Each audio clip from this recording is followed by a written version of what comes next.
Welcome to another one-word math video.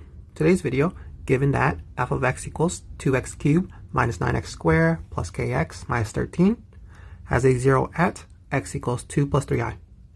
Find the value of k and determine all zeros of f of x.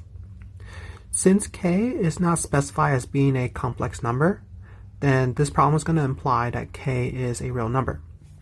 And if k is a real number, then f of x has all real coefficients.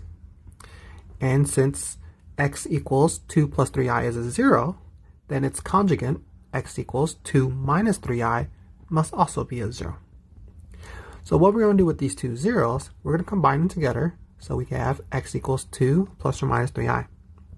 Let's subtract 2 to both sides and then square both sides. On the left side of the equal sign, x minus 2 quantity squared becomes x squared minus 4x plus 4. Whereas on the right side of the equal sign, plus or minus 3i quantity squared becomes negative 9. Plus or minus squared is positive, 3 squared is 9, I squared is negative 1, hence negative 9. Now let's add 9 to both sides to get x squared minus 4x plus 13 equals 0. The important part here is that this is equal to 0. This will mean that x squared minus 4x plus 13 is a factor of f of x. Now that we know that this is a factor, let's go back to our f of x, and we're going to use the area model to factor it. So we're going to go over here. We're going to write on our x squared minus 4x plus 13. We're going to use the area model with 3 rows. All right. So for our f of x, we have a 2x cubed. So we'll put it right here, 2x cubed. And then from here, we're going to factor out x squared, and that would be positive 2x. Let's fill out the next 2 rows. So 2x times negative 4x becomes negative 8x squared, and 2x times positive 13 becomes positive 26x. So now that we have 2x cubed, let's move on to the negative 9x squared. In the area model, we have a negative 8x squared, so we just need an additional negative x squared. All right, so if we factor out x squared away from negative x squared, we're left with negative 1. And then negative 1 times negative 4x is positive 4x. And negative 1 times 13 gives you negative 13.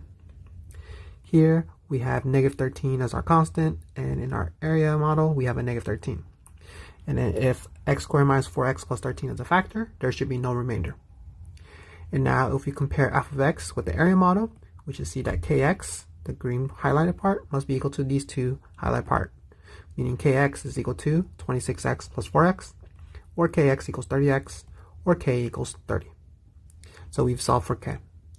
Now we just need to determine all the zeros of f of x. Well, since we use the area model, we have our factors.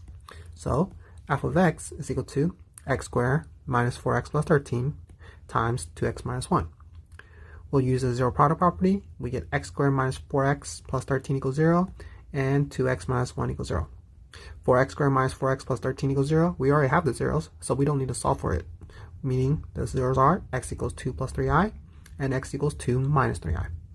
We just need to solve 2x minus 1 equals 0, plus 1, divide by 2, we get x equals 1/2. So our 3 solutions to this cubic problem, x equals 2 plus or minus 3i, and x equals 1/2. If this video helped, give it a like, subscribe for more, click on the video on screen to keep learning. Thank you.